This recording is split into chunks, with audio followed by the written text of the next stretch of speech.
මෙහෙ තව ප්‍රශ්නයක් තියෙනවා. ඒ කියන්නේ අපේ ලංකාවේ අය ගොඩක් අයව මේ වැඩි අල්ලන්නේ. ලංකාවට chance තියෙනවා.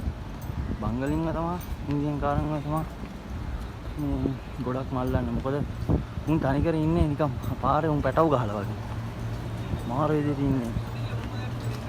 මුන් එනවා අනික මුන් ඕන වැඩක් කරනවා. පැටව ඉන්නේ. අර කාකුරංචුවක් මේ කාකුරංචුවක් මසල්ලන් ඉන්නේ අන්න ඒ වගේ තමයි මුණු පැටව ගහලා වගේ ඉන්නේ. අන්න ඒක තමයි මේ අවුල කර තියෙන්නේ. මොකද මේ චෙක් වෙන්නේ අන්න ඒක නිසා.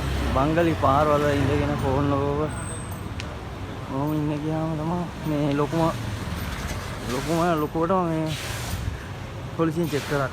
ඒ යන අපේ ත්‍රි සමාන නැත්තම් බඩුම තමයි. හරියටම හරි.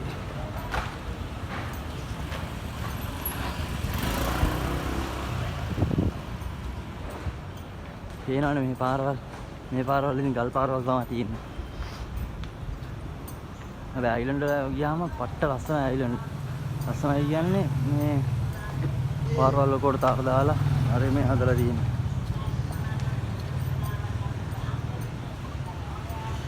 සිටි එක පොඩි වුණාට හැම පාසලක්ම තියෙන්නේ මේකේ තමයි. අවුලක් නෑ ඉතින්. මෙහි අපි ජොබ් කියන්නේ ජොබ් වල පට්ටම මේවා තියෙන්නේ මේ රිසෝල්ට් වල තමයි. හොඳ පඩියද. අන්න ඒ වගේ දෙයකට ආවනම් මරු. සුපිරි. හොඳ පඩියක් ගන්න පුළුවන් කන්න බීම හැමදේම හම්බ වෙන රිසෝල්ට් වල ඉන්නවා කියන්නේ. අපේ වුණත් මෙහි අපේ ලංකාවේ කට්ටිය මෙහි ඇවිල්ලා ගොඩක් අය ඕපන් වීසා ගහගෙන පාර්ට් ටයිම් තමයි කරන්නේ. පැය 2යි 3යි උදේ ගෑනු කට්ටිය තමයි ගොඩක් කරනවා. පෙරක් උන් බිස්නස් කරනවා. මේ ගංජා නෑ. වෙන කියන්නේ ගංජා නැති වුණාට ඔයිල් කියලා දෙයක් තමයි තියෙන්නේ. ඕක තමයි ඉතින් කොහොම ගන්න. ඉතින් ආයි වීඩියෝ එකකින් එමු ෂෝට් වීඩියෝ එකකින්